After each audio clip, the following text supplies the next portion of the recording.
Dating nagtatrabaho sa isang fish farm si Ronnie San Antonio ng Barangay Sabang del Gallego, Camarines Sur. Dito niya kinukuha ang pang-araw-araw na pangangailangan na para sa kanyang pamilya. Habang siya ay nasa trabaho, aksidente umanong natusok ng matulis na bagay ang kanyang paa. Nung una ay binaliwala niya umano ito na kalaunan ay naimpeksyon. Dahil sa kanyang kondisyon na diabetes, mas naging komplikado ang paggaling ng kanyang sugat. Ayon sa doktor na tumingin sa kanya, may posibilidad na kumalat ang impeksyon sa iba pang bahagi ng kanyang katawan kung hindi agad maaagapan.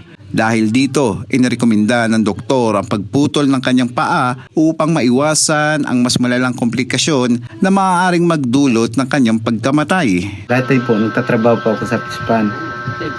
Yung natusok po ng kahoy na lumalaw hanggang sa nabulok po yung paa ko.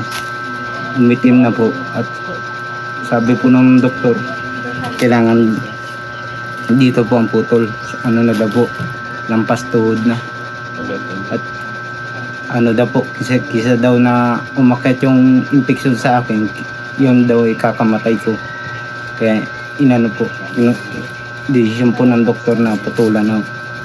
Sa barangay Poblasyon, kilala naman si Tatay Ronaldo sa kanilang lugar bilang isang masipag na nagtitinda upang matustusan ang pangangailangan ng kanyang pamilya. Sa kabila ng kanyang sakit na diabetes, patuloy siyang nagtatrabaho at hindi gaanong nabigyang pansin ang kanyang kalagayan. Nagsimula ang lahat sa isang simpleng pangangati sa kanyang paa na kanyang kinamot. Sa una ay tila walang seryosong epekto, ngunit dahil sa kanyang kondisyon, ang maliit na sugat ay hindi agad gumaling at sa halip, ito ay unti-unting lumaki at nagkaroon ng infeksyon. Ako ay bali siguro 2 years nang may diabetic. Kinamot ko lang yung sugat ko, lumaki na.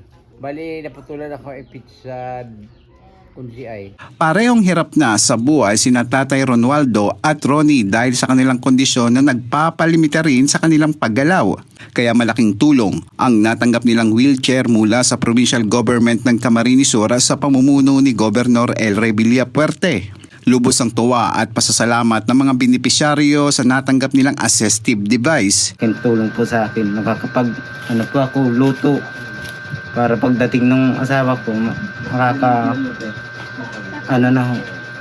may luto na dito sa bahay. Laking tulong po itong wheelchair na ito.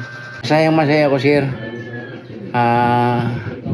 Para ba kung nasaklo ba ng lupa at langit na may gagamitin ako lang para sa pag-walking ko dyan sa labas.